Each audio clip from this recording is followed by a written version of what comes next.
up, Jaja gang? Boop, boop, boop, boop, boop. You're now tuned in to Jaja Jocelyn.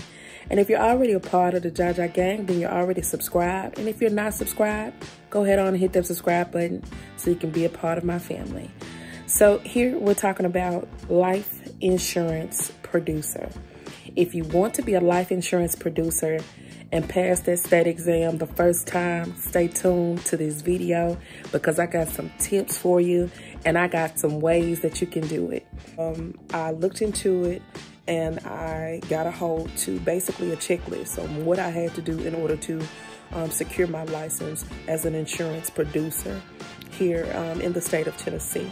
And with that being said, I was able to study the material, pass the practice material, and officially gain my license as a life insurance producer.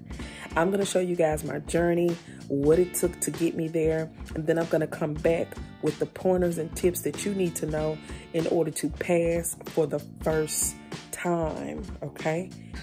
What's going on, guys? Tonight I am cramming. I have a big test in the morning for life insurance, and I'm going to be taking the state exam. I'm here with my baby girl, and she's helping me study.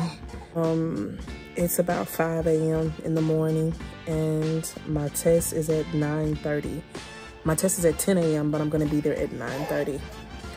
I'm trying to go head on and get this done and basically rock out for this first attempt and get it, you know, and pass the first time, because I'm really limited with my funds and the time that I have allotted to do this. So tomorrow I'll be getting up in the morning and I'll be heading to the testing site, and I'm gonna take you guys with me. So stay tuned. What's up, guys? I am here at the testing facility and I just got through testing. I was able to finish during the allotted time, and there was 2 sections to the test.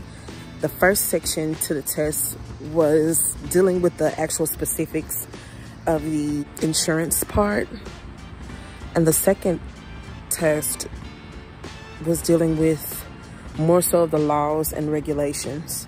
It was 105 minutes long. The first section, they gave me 75 minutes, and then the second section gave me 30 minutes, okay? In the first section, it was 60 questions, and in the second session, it was roughly 22 questions. This test was like, it's kind of intense. I came on last night saying that I crammed for the test, and I did. I crammed for the test. I was thinking I was gonna be able to get a little sleep, but I didn't. I didn't get any sleep. I stayed up from the time that I was cramming all the way up scheduling time. So I did not go to sleep. Me and Journey stayed up last night and studied the cramming session. And I wanted to basically make my chances great for passing. So I crammed, and I chose to do so without sleep. I chose to make that sacrifice. And guess what, guys? It paid off. I passed my exam.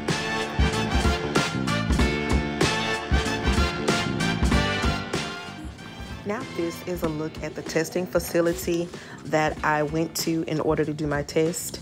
It's at the Linfield Plaza, and this is the front door. It's open the days of the week, and it was just a real nice facility. Afterwards, I went out to dinner for celebration. Me and Journey, we got us some bites to eat, and we really enjoyed ourselves. And we had a good time. You know, when I eat, Journey gotta eat too. So there's a picture of her bottom. And afterwards, we had us some little cheesecake. Now that cheesecake was good. Securing my license. When I was looking towards securing my license, I was like in go mode. I was like, you know, how I was in college when I was cramming for a test, and I wanted to make sure I got an A. I stayed up. I did an all-nighter. I'm not suggesting that anybody do that. That is just my method to my madness when it comes down to studying and cramming for a test. typically what you want to do is have the material fresh on your mind. So if you could do maybe a recording of yourself reading the material out loud and maybe be listening to it in your sleep, that is a way for you to retain information and for that information to be fresh on your mind if you're going in to take that test. So that's an option for you. Note taking is also an option. So the testing site that I went to was Lab4. They ended up giving me scratch paper. They ended up giving me a calculator, should I need it. And they gave me, you know, noise canceling devices. So they gave me some earplugs. They put us in extra quiet rooms. I really love that facility. The facility was nice, tranquil, quiet, and it was really a spot or a place that was conducive for me and my brain to work. So that's one plus. And what you have to understand is that there is a flagged section for each question. So when you're going through the test, you have the option to flag a question. And what's going to happen is when you flag that question, it's going to show up at the end, you know, as you flagged it, okay?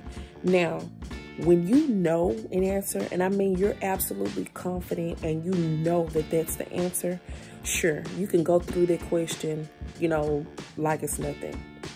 But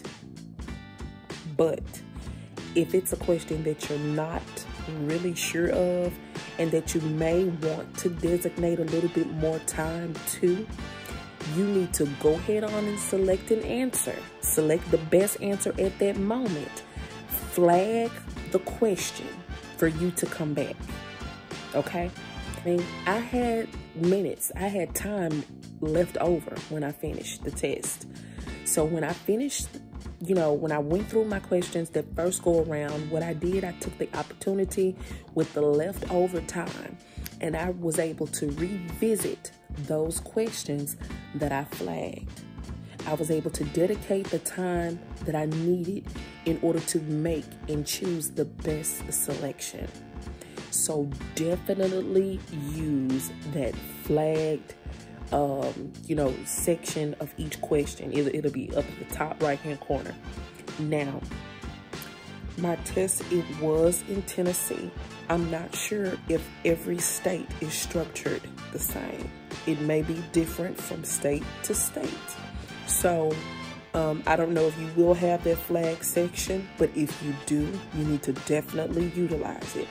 But if you don't have the flag section, then what you can do is utilize that scratch paper if that your testing site gives you. Utilize that scratch paper and write down the numbers to the question or questions that you need to devote a little bit additional attention to. And I love that because I really feel like that made a huge difference in my testing and the results of it. However, if there is a case or an instance where you do fail the test, don't be hard on yourself. Be determined enough for your future, okay, and the future of others. If you really want to make a difference and provide families with not only protection, but also this is the key to fortune. This is the key to most millionaires that are in this lifetime, and most billionaires. They get life insurance policies. You can take that test, go in with confidence, and ace it. Everybody is not going to do it on the first time, but I'm telling you what helped me to do it for the first time. So I wish you guys luck on your state exam, and you got this. Jaja Gang, we out.